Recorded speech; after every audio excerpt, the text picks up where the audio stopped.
Friends, welcome to our channel.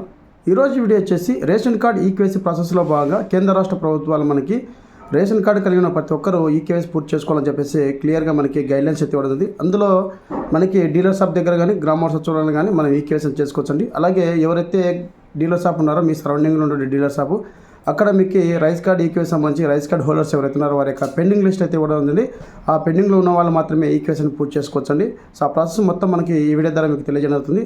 అలాగే గతంలో ఇచ్చినటువంటి వైసీపీ ప్రభుత్వం రైస్ కార్డ్ నెంబర్ ఏదైతే ఉందో అది లేకుంటే old ration card number WAP RAP number ద్వారా ఏ విధంగా కనుక్కొని మన యొక్క ఈకేవైసీ స్టేటస్ని తెలుసుకోవాలని చెప్పేసి ఈ వీడియో ద్వారా మీకు తెలియజేయబడుతుంది. మరెందుకు లేట్ చేయడం ప్రాసెస్లో మీరు గూగుల్ క్రోమ్ ఓపెన్ చేసి ఇక్కడ EPOS యాప్ అని చెప్పేసి ట్యాప్ చేయండి. ట్యాప్ చేసిన వెంటనే ఈ విధంగా అయితే రావడం జరుగుతుంది. మనకి ఫస్ట్ ఆప్షన్ ఉంది కదా, ఆప్షన్ ట్యాప్ చేయండి. సో ట్యాప్ చేసిన వెంటనే ఈ విధంగా అయితే మనకి రావడం జరుగుతుందండి. సో ఇక్కడ మన దగ్గర రైస్ కార్డ్ నెంబర్ అంటే గతంలో వైసీపీ ఇచ్చినటువంటి రైస్ కార్డ్ నెంబర్ లేకుంటే old ration card number WAP RAP number ఉంటే ఆ నెంబర్ ద్వారా మన యొక్క ఈకేవైసీ స్టేటస్ అని తెలుసుకోవచ్చండి. సో ఇప్పుడు మీకు చూపిస్తాను.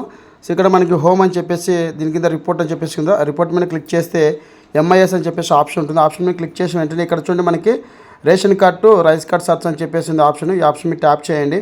సో ట్యాప్ చేసిన వెంటనే ఇక్కడ మనకి RC డీటెయిల్స్ అని చెప్పేసి ఓల్డ్ రేషన్ కార్డ్ నెంబర్ అనేది ఇక్కడ మీరు ఎంటర్ చేయండి. ఎంటర్ చేసి ఇక్కడ RC డీటెయిల్స్ మీద క్లిక్ చేసిన వెంటనే మనకి న్యూ కార్డ్ అయితే వస్తుంది. So ration rice card number అనేది. సో ఈ నెంబర్ మీద ఒకసారి ట్యాప్ చేసి కాపీ చేయండి. కాపీ చేసి ఒకసారి ఇలా స్క్రోల్ చేసుకుంటారండి.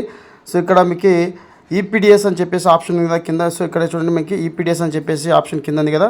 సో ఈ ఆప్షన్ మీద ట్యాప్ చేయండి. సో ట్యాప్ చేసిన వెంటనే ఈ విధంగా అయితే మనకి EPDS VRO లాగిన్కి అయితే వెళ్ళడం జరుగుతుందండి. సో ఇక్కడ నుంచి మన యొక్క రేషన్ కార్డ్ అనేది ఈకేవైసీ కంప్లీట్ అయిందా లేదా, ఏమైనా పెండింగ్ ఉందా, అలాగే పేరెంట్ అథెంటికేషన్ ఏమైనా ఉందా, లేదంటే మైగ్రేట్ పర్సన్ అని చెప్పేసి ఉందా అని చెప్పేసి రావడం జరుగుతుంది.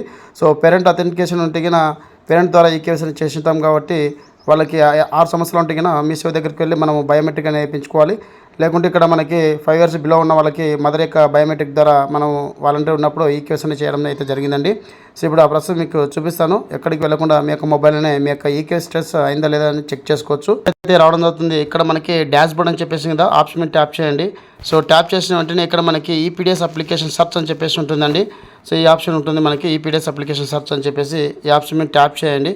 సో ట్యాప్ చేసిన వెంటనే ఇక్కడ మనకి అప్లికేషన్ ID అలాగే మనం ఇప్పుడు కాపీ చేసిన రైస్ కార్డ్ నెంబర్ అని ఎంటర్ చేసి ఇక్కడ మనకి క్యాప్సా కోడ్ ఉంది కదా. సో ఈ క్యాప్సా కోడ్ అనేది ఎంటర్ చేయాల్సి ఉంటుంది. నేను క్యాప్సా కోడ్ అయితే ఎంటర్ చేస్తున్నాను అండి. సో ఎంటర్ చేసిన కదా సర్చ్ మీద క్లిక్ చేసిన వెంటనే ఈ ఫ్యామిలీ సంబంధించి ఏదైతే మనం రైస్ కార్డ్ నెంబర్ ఎంటర్ చేసామో ఆ ఫ్యామిలీ సంబంధించి మనకి టోటల్గా ఈకేవైసీ అనేది సక్సెస్ అయితే రావడం జరిగింది. సో ఇట్లా వచ్చిన వాళ్ళు మీ యొక్క డీలర్ షాప్ దగ్గర కానీ అలాగే మీ యొక్క సచివాలయం దగ్గర కానీ వెళ్ళాల్సిన అవసరం లేదండి. ఈ విధంగా సింపుల్గా మీ యొక్క మొబైల్ని చెక్ చేసుకోండి. సో ఇదండి వీడియో అప్డేట్. వీడియో లైక్ చేయండి, షేర్ చేయండి, సబ్స్క్రైబ్ చేసుకోండి మర్చిపోకండి. Thank you for watching.